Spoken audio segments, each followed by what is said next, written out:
dared to kick a black CEO out of first class. 4 hours later, the entire crew was fired. She was halfway through demanding his seat when the cameras started rolling. Flight attendant Chloe Ramirez leaned in, her smile razor thin. Our real VIP is boarding, move. Across the aisle, billionaire Adrian Brooks glanced up, platinum card glinting between his fingers, and answered with quiet steel, I paid $12,000 for 1C. I'm not moving. 30 rows held their breath. No one knew Chloe had just pocketed 3 crisp hundreds from socialite Victoria Langford, or that, in 4 hours, every crew member on this aircraft would be out of a job. Injustice just picked the wrong passenger. Every viewer who's ever watched Power crush decency is clenching a fist right now. Those who stand against bias will flood the comments with justice, and their city showing prejudice has nowhere left to hide. The same viewers smash subscribe and like, then buckle in for the full-length reckoning that starts here.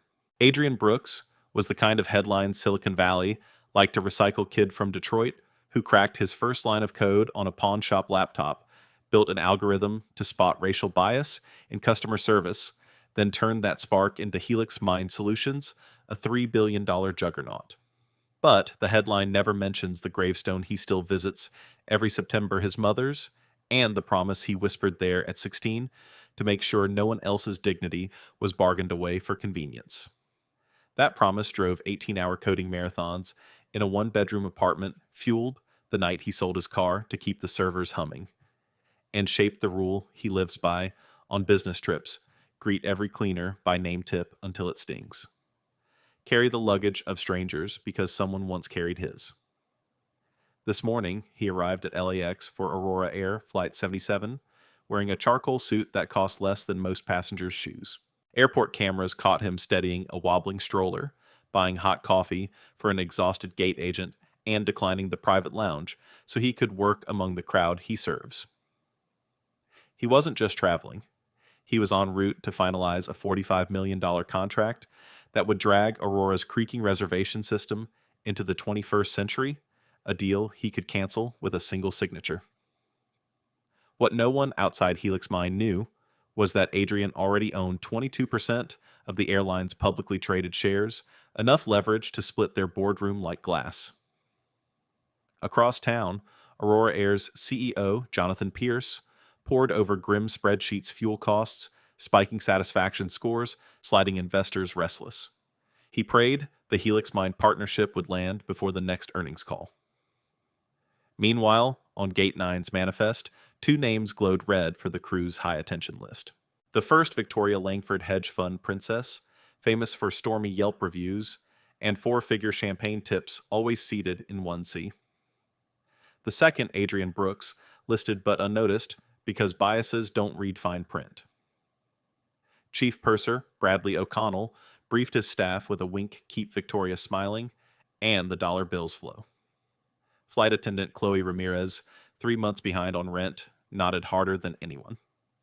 Captain Mark Sheridan, proud of 30 unblemished years aloft, trusted the purser's instincts the way sailors once trusted stars.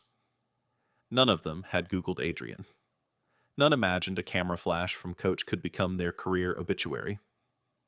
And none sensed the fuse already sizzling beneath this routine boarding call, a billionaire who once coded through grief, now sitting just rows away from the woman who buys entitlement by the stack, an airline teetering on financial panic, and a crew willing to sell courtesy for the price of a designer latte. In less than an hour, their worlds would collide at seat 1C, and the turbulence wouldn't stop at the cabin door.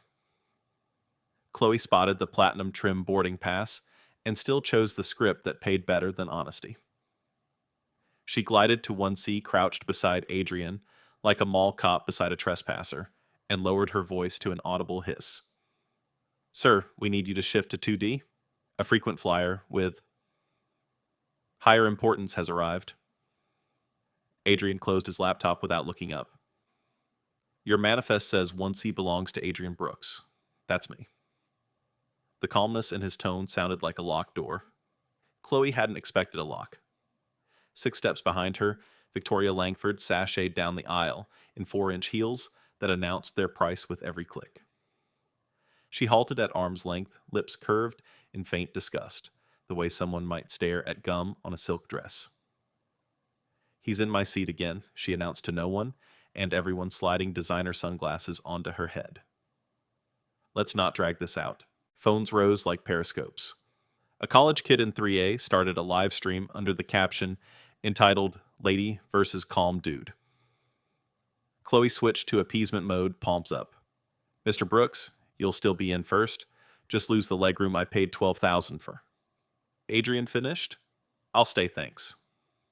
Her smile twitched, then vanished entirely when Victoria slipped 3 crisp hundreds into her apron pocket with practiced stealth, except the camera in 3A captured it frame perfect. "Handle this," Victoria murmured, voice sugared with menace. "I have Shanghai at sunrise." Chloe's fingers clenched around the bills, a cheap mortgage payment for a tiny slice of her integrity. She took it. Purser Bradley O'Connell lumbered forward, shoulders squared tie, knotted like a noose. "Problem here?" he asked, already siding with the cash. He leaned in, volume low, but projection high enough for row 2. "Aurora Air reserves the right to reseat guests for operational needs. Our priority passengers deserve predictable comfort." Adrian flicked open his wallet, revealing an A-Elite metal card and a line item receipt. "Operational needs, Bradley." "Or tip-based preferences?" Bradley's jaw tightened. Chloe winced.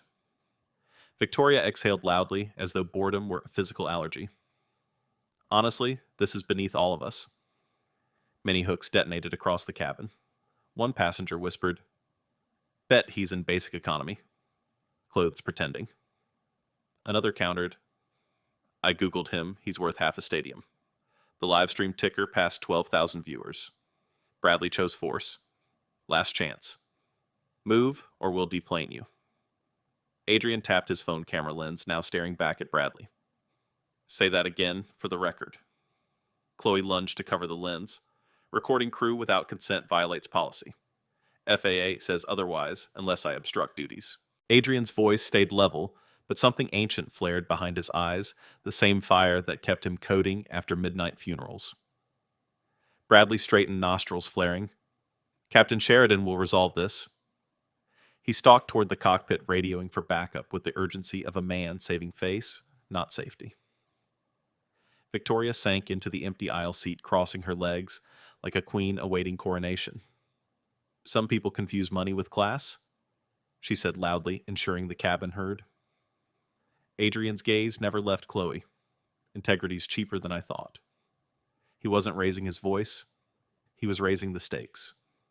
Security's entrance felt choreographed. 2 officers in Navy approached, directed by Bradley's stabbing finger. The live stream cracked 30,000 viewers. Officer 1 cleared his throat. "Sir, you're disrupting boarding." "Define disrupting," Adrian replied. "I'm seated silent and filming evidence." Officer 2 glanced at Chloe. "Is he violating policy?" She hesitated, guilt fighting rent. He refused instructions from crew. "That instruction was to surrender a purchased seat," Adrian cut in. "Because she wants it." He gestured to Victoria, whose smirk suggested the ending was already written. Phones multiplied like mirrors.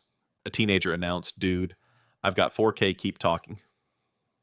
Purser Bradley returned with Captain Sheridan, whose silver hair and upright posture screamed hierarchical finality. The captain addressed Adrian with cockpit calm. "Sir, comply or exit. Those are your options." Adrian set his phone on the tray table, camera angled up, recording every wrinkle of authority. "If I exit, this footage exits with me to 45 million followers across platforms my company licenses." "You sure that's Aurora's final brand statement today?" Captain Sheridan blinked. He hadn't studied for this question in simulator training. Bradley broke the silence, voice dripping contempt. "A true gentleman would move without spectacle. A true airline wouldn't sell dignity for $300, Adrian countered. The line sliced through the pressurized air. Someone in coach clapped once before remembering where they were. Officer 1 reached lightly for Adrian's elbow. Adrian stood before contact smooth and unhurried, pocketing his phone but keeping it rolling. "Let history have a clear shot," he said to the lens. Then to the officers. "Lead the way. I'll walk." Gasps trailed him past rows of widened eyes. Chloe's cheeks burned crimson. Bradley's fists twitched impotently. Victoria slid triumphantly into 1C, adjusting the seat controls, like a monarch rearranging a throne. But as Adrian stepped through the jetway, the livestream audience spiked to 62,000. One viewer posted his LinkedIn bio. Another posted Aurora's stock ticker, already dipping red. And the college kid's final caption, before signal dropped, sealed everyone's fate. They just kicked their biggest investor off his own plane. The match had met gasoline, and the cabin lights still glowed blissfully unaware. Adrian walks the jet bridge as though it were a courtroom aisle, flanked by 2 security officers who suddenly look more nervous than authoritative. The moment his soles hit terminal carpet, he stops, pockets buzzing with push alerts. The live stream has passed 80,000 viewers. Aurora's ticker has slipped another 3 points, and hashtags pairing the airline's name with racism and boycott are exploding. He exhales once steady, then speed dials Helix Minds COO. Maya Chen answers on the first ring from a rideshare 2 miles away. Before she can speak, he frames the mission in 11 words. Full crisis response. "Meet me in Lounge E, 20 minutes. She hears the edge in his voice, the same edge that once turned an unpaid electricity bill into a seed funding round, and replies with a single syllable, "Running." Adrian pivots to the security team, lingering awkwardly. "You gentlemen were misled," he says, tone devoid of malice. "Pull the body cam footage before it's erased. You'll need it for your report." One officer nods, already regretting the cameo that may haunt his resume. He finds an empty gate, props his phone against a departure monitor, and records a 40-second statement. Calm, factual, damning. No names, just timestamps, policies violated, and a promise of formal action. The clip uploads while he opens a group chat titled Helix Mind War Room and drops 3 directives: legal draft injunctive relief, comms compile footage and social metrics, investment prepare 10B filing. Blue ticks appear in seconds. The machine he built is awake. Across town, Aurora Air's PR chief bursts into CEO Jonathan Pierce's office, mid-sentence, laptop thrust forward. The frozen video frame shows Chloe pocketing bills. Jonathan, that passenger, is Adrian Brooks, Helix Minds founder. Pierce's face drains of color. He's been courting Brooks for months, praying the tech upgrade will mask Aurora's aging skeleton. "Tell me we didn't offboard him," he whispers. The PR chief simply plays the clip. Back in lounge, Amaya arrives with 2 lieutenants corporate counsel, Daniela Katz, and market analytics head Ruben Scott. They spread out tablets like playing cards. Daniela has already pulled Aurora's contract draft. Ruben flashes a live stock graph, hemorrhaging value in real time, down 9%, and accelerating, he reports. Retail investors smell blood.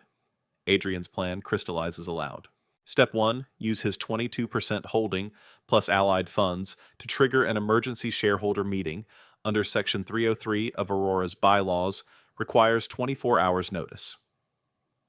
Step 2, file a temporary restraining order blocking any shredding of internal communications linked to Flight 77. Step 3, leverage the canceled tech partnership as both carrot and stick reinstate only if the airline purges culpable staff and implements Helix Minds' bias audit system company-wide. Make the meeting happen by dawn, he tells Daniela. Ruben schedule a public webcast for halftime of the Lakers game viewer, spike guaranteed. Maya draft a statement that we will not tolerate customer-facing discrimination at companies we invest in. They nod, laptops click, caffeine is summoned and ignored. Meanwhile, on Flight 77, Victoria reclines in 1C, unaware of the digital storm. Bradley receives a terse cockpit message, stock collapsing. Identify incident immediately. He glances at Chloe. She feels the $300 in her pocket morph into a brick of ice. Inside Aurora's glass headquarters, board members dial in from beach houses and golf carts as overnight staff scramble to convert the auditorium into a crisis center. The legal team confirms Adrian's ownership stake is enough to call the meeting unilaterally if management drags its feet. Pierce tries a direct call. Adrian lets it ring twice before answering on speaker. Mr. Pierce, he begins voice level, by sunrise the market will open on your apology or your obituary. Which headline should investors read? Pierce stammers about isolated misconduct. Adrian counters with numbers. 86,000 concurrent viewers, trending in 16 countries, 9% market cap evaporated in 45 minutes. Isolation ends when evidence goes viral. He ends the call politely, then turns to Maya. No, theatrics, just leverage. He reminds, though, the fire in his eyes suggests theatrics are coming anyway. Daniela slides over a draft email invoking shareholder rights. He taps send. Ruben cues a push notification to financial journalists, Helix Mind CEO, to address Aurora Air bias incident 10 a.m. PST. The revenge isn't a scream, it's a sequence. Emails streak across time zones, subpoenas auto-populate, and a countdown begins on every device inside Aurora's HQ 10:00 a.m. 20 hours away, when the man they mistook for an inconvenience will walk into their boardroom, holding a mirror they can't dodge. By the time Adrian closes his laptop, Aurora's stock has hit a 15% drop. Analysts on cable news speculate bankruptcy and Chloe's $300 bribe has become the most expensive tip in commercial aviation history. The fuse he lit on seat 1C is now a roaring spotlight, and every shadow it reveals will be dealt with before the next sunrise. Jonathan Pierce convened the emergency board meeting at 6 a.m., but by the time the directors filed into the glass-walled chamber, Adrian Brooks had already been there an hour, hands folded eyes, calm video looping on the main screen. The moment the last director took a seat, he pressed play once more, Chloe pocketing the cash. Bradley sneering the word, worthy Captain Sheridan, hiding behind his epaulets. Adrian escorted away in silence. No music, no commentary. Just raw humiliation on infinite repeat. When the clip ended, Adrian spoke first. Gentlemen and ladies, your market cap fell 18% overnight. In 90 minutes, Wall Street opens. That slide becomes a landslide. I am willing to halt it. Every seat creaked as bodies leaned forward. Conditions are simple immediate termination of all personnel captured on that footage lifetime ban. For the passenger who bribed them, public acknowledgement of systemic failure, and adoption of Helix Mind Bias Zero across every touchpoint. Refuse and I liquidate my 22% stake at 9:29 a.m. sharp. A director tried the old defense. Due process. Due process is what happens before the plane leaves the gate. Adrian interrupted, voice flat steel. This is damage control. Legal counsel whispered with Pierce. Pierce cleared his throat. Terminations violate union protocol. Suspension may be 17%, Ruben Scott announced from the back, phone in hand. Another percent just vanished. A chill spread faster than the number. Pierce caved first. Vote. Hands rose, some trembling, all unanimous. The ultimatum became a board resolution at 6:12 a.m. HR drafted termination notices in 6 minutes. Security printed badges marked visitor for the 3 soon-to-be ex-employees. At 6:30, they were escorted into a bare conference room where an HR manager read the letters aloud while a corporate lawyer recorded every syllable. Chloe sobbed into her sleeve. Bradley barked about lawsuits. Captain Sheridan stared at the floor as if searching for a hatch he could fly through. When security collected their lanyards, each realized the internet had already collected their names. Upstairs, Adrian signed a memorandum grounding Aurora Air's entire network for 36 hours. 48,000 passengers rerouted millions, in revenue vaporized so that every employee from baggage handler to CEO would complete a 4-hour immersive bias simulation before wheels up. Grounding shows remorse, a PR director murmured. Grounding shows resolve, Adrian corrected. By sunrise, local news helicopters orbited the headquarters. The first reporter to breach the lobby shoved a microphone at Pierce. Adrian stepped into frame instead. Aurora failed me and countless unseen travelers, he said, voice carrying the hush of controlled fury. They have chosen transformation over denial. I will hold them to it. Every network cut in, social feeds detonated. Ground for Good trended worldwide within 11 minutes. At 8 a.m., security cameras captured Chloe Bradley and Sheridan walking the gauntlet to the parking garage. Phones raised flashes, white-hot whispers slicing. Bradley shielded his eyes. Someone shouted, "How much did dignity cost you?" No one answered.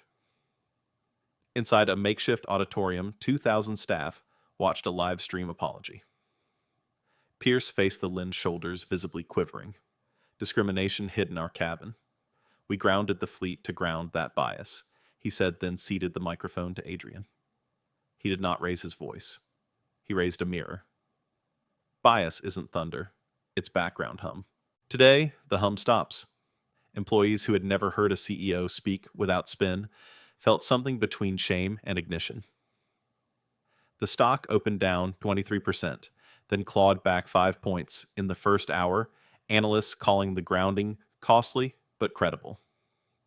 Rival airlines issued statements of solidarity, secretly thanking Aurora for drawing fire away. Consumer advocates called it a blueprint for corporate atonement. At noon, Adrian met with union leaders. They expected hostility. He offered partnership. This program won't bury jobs, he said, sliding a tablet across the table. It will bury excuses. By the time coffee cooled, the union had pledged cooperation and a joint hotline for bias reporting, monitored by HelixMind AI, audited by humans. The final blow landed at 3 p.m. when the Civil Aviation Authority announced a surprise review of Aurora's past discrimination complaints, triggered by a petition that reached 1 million signatures in 8 hours. Shares dipped again, yet Pierce exhaled in relief. At least the scandal was now an open wound, not a hidden infection. Transparency hurt, but deceit would kill. That evening, Adrian boarded a charter back to San Francisco. No cameras, no applause, just the soft click of a seatbelt. He opened his laptop to a live dashboard training completion rates, climbing sentiment scores, flipping from rage, red, to cautious amber. Revenge, it turned out, wasn't a roar. It was a rewrite running in real time. And somewhere at 32,000 feet, an airline learned that the true cost of a $300 bribe is counting by the billion, while the man they tried to belittle watched the numbers stabilize, satisfied not by ruin, but by reconstruction. 6 weeks later, the scoreboard looks nothing like opening day. Aurora Air, once a punchline on late-night talk, shows now tops consumer trust charts for the first time in its 30-year history. Passenger complaints involving race plunge 81%. Satisfaction among Black and Latino travelers spikes so sharply that rival carriers quietly request demos of HelixMind Bias Zero. Analysts who predicted bankruptcy now call the grounding the most expensive apology money ever saved. But the human echoes are louder than the metrics. Chloe Ramirez bags groceries at a corner market where customers recognize her from the clip. Every ding of the register feels like the $300 she took in Seat 1C replayed in stereo. Bradley O'Connell's inbox is a graveyard of rejection letters. No airline wants the worthy customer's purser on payroll. Captain Mark Sheridan, stripped of his wings, teaches situational ethics to cadets who study the video as a cautionary tale. All three have enrolled in HelixMind's second flight program, facing immersive modules that force them to hear their own words through the headsets of passengers they never saw. Victoria Langford becomes a meme first-class Karen, her hedge fund suspending her public duties until the storm passes. Paparazzi catch her leaving a diversity workshop in dark glasses. The comment section agrees the shade is metaphorical at best. Inside Aurora's refurbished training hangar, 14,000 employees cycle through bias simulations so vivid, some walk out shaking. Exit surveys show a 93% belief that the airline truly changed the other 7% updating resumes before the industry blacklists them. Stock that cratered 23% the morning after the incident climbs 12 points beyond its pre-scandal, high-riding a surge of loyalty from travelers who fly Aurora because they owned their mess. As for Adrian Brooks, he reinstates the $45 million contract on one handwritten condition. Pasted to the boardroom door, respect is non-negotiable. He donates his personal share of Aurora's rebound profits to scholarships for teen coders in Detroit, then issues a quiet memo to Helix Mind staff mission statement, accomplished next battle loading. The promise made at his mother's grave looks less like a vow and more like a blueprint being printed airline by airline, bias by bias. Some stories end with wreckage. This one ends with a runway, new concrete, fresh paint, and every departure reminding the world what happens when a $12,000 seat tries to evict the wrong passenger. Every headline in this saga feels explosive, yet the real detonation hides in something as small as 3 folded bills. That moment exposes a truth bigger than any airline cabin. Bias rarely kicks down the door, wearing villain's armor. It sidles in through routine, wrapped in policy, powered by hush money. Too trivial to seem dangerous. Aurora Air did not implode because a crew shouted slurs. It imploded because good people treated prejudice like a seating upgrade, negotiable, profitable, normal. Adrian's response rewrites the standard revenge script. He doesn't burn their house down. He forces them to renovate it, brick by humiliating brick, while the world watches on live stream. The lesson is surgical. In a hyper-connected age, reputation is a stock price that updates every second, and the camera in row 3 wields more leverage than any private boardroom handshake. Corporations can no longer hide systemic rot behind glossy slogans. Ethics audit themselves, now crowdsourced and time-stamped. Yet, the ending refuses easy moral math. Chloe Bradley and Captain Sheridan lose careers, but the story refuses to leave them in ashes. Accountability. Without a road back breeds only bitterness. The second flight program argues that penance must include education and re-entry, or society recycles its villains instead of retiring them. Even Victoria Langford, stripped of designer entitlement, must stare into a mirror no filter can soften. Justice, then, is less about permanent exile and more about enforced evolution.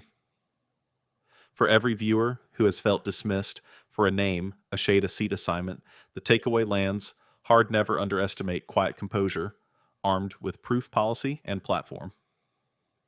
For every manager tempted to trade integrity for convenience, the caution is sharper. Somebody in your less important seat might own a quarter of your company by breakfast. And for anyone witnessing bias in real time, the call is clear: record report, refuse silence. Because silence is the currency that keeps discrimination solvent. In short, this flight shows that power may board. Wearing a hoodie, justice may speak in monotone, and the tiniest act of contempt can cost billions when the wrong eyes and the right lens are watching. Bias tried to cash in a first-class favor and wound up paying in billions pink slips and a 36-hour airline shutdown.